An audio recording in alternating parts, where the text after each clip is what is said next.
მოგესალმებით ჩემო არხის მაყურებლებო და მსმენელებო. დღე 14 დეკემბერია, კვირა დღე.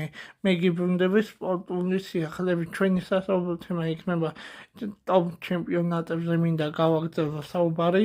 ასევე რაც შეეხება პირველი დავიწყოთ ჩვენი სასაუბრო თემით ლა ლიგით. დავიწყოთ პირველი ლა ლიგით, რომელიც გასაოცარი ჩემპიონატია. მართლაც ასე დავიწყებ საუბარს. ოსასუნა 2-0 დამარცხდა ბარსელონასთან. ბარსელონა ამ მოგების შემდეგ, ამ მატჩის შემდეგ 43 ქულა დააგროვა და პირველ პოზიციაზე მადრიდის რეალი კი ბარსელონას ჩამორჩება 7 ქულით. მადრიდის რეალი ამჯერადაც წაგებების აბზელებს სერიას, მოუგებელ სერიას, რა თქმა უნდა, ამჯერადაც ჩემპიონთა ლიგაზე მანჩესტერ სიტითან ძალიან დრამატულ ბრძოლაში 2-1 დამარცხდა მინიმალური ანგარიშით. ეხლა კი რა შეეხება მადრიდის ატლეტიკომ ძალიან დრამატული და რთული მატჩი მოიგო, პრინციპული მატჩი და ესე ვიმბერდონებდით, რომელმაც 34 ქულა დააგროვა და მეოთხე პოზიციაზეა ლა ლიგის ჩემპიონატში.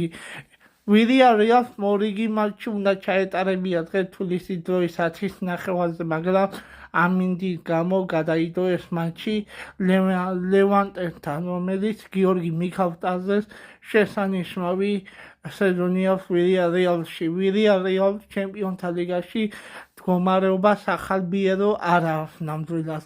ეხლა კი რა შეეხება პრემიერ ლიგაში, ლონდონის არსენალი ვულს ძალიან დრამატულ ბრძოლაში მაინც მოუგო მინიმალური ანგარიში 1-2 და არსენალმა ამ ტურის შემდეგ 36 ქულა დააგროვა. ლივერპულმა კი ბრაიტონთან ძალიან მნიშვნელოვანი მატჩი გამართა და ძალიან პრინციპული მატჩი 2-0 მოიგო ლივერპულმა და მეექვსე პოზიციაზე ჩამოინაცვლა, რაც მდგომარეობა გაიმჯობესა ლივერპულმა. ასევე უნაიტედი მე-7 ადგილზეა, რომელიც 25 ქულით მე-7 პოზიციას იკავებს. უნაიტედი მანჩესტერ სიტი დღეს თავისი მატჩის მოგებაში, რომელმაც 34 ქულა დააგროვა, უკვე მეორე პოზიციაზე და პრემიერ ლიგაში ძალიან საინტერესოს მითავდება მდგომარეობა და ვითარება ძალიან საინტერესოდ.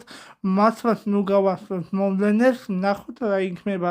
პარი სენ-ჟერმენი, რომელმაც 2-3 მოიგო, მაგრამ იტაიშვილმა საოცარი გოლი გაიტანა, ასევე ზურიკო დავითაშვილმა დუბლი მიითვალა და გუნდმა აწააგო. თუ მოგეწონათ ვიდეო, გამოიწერეთ.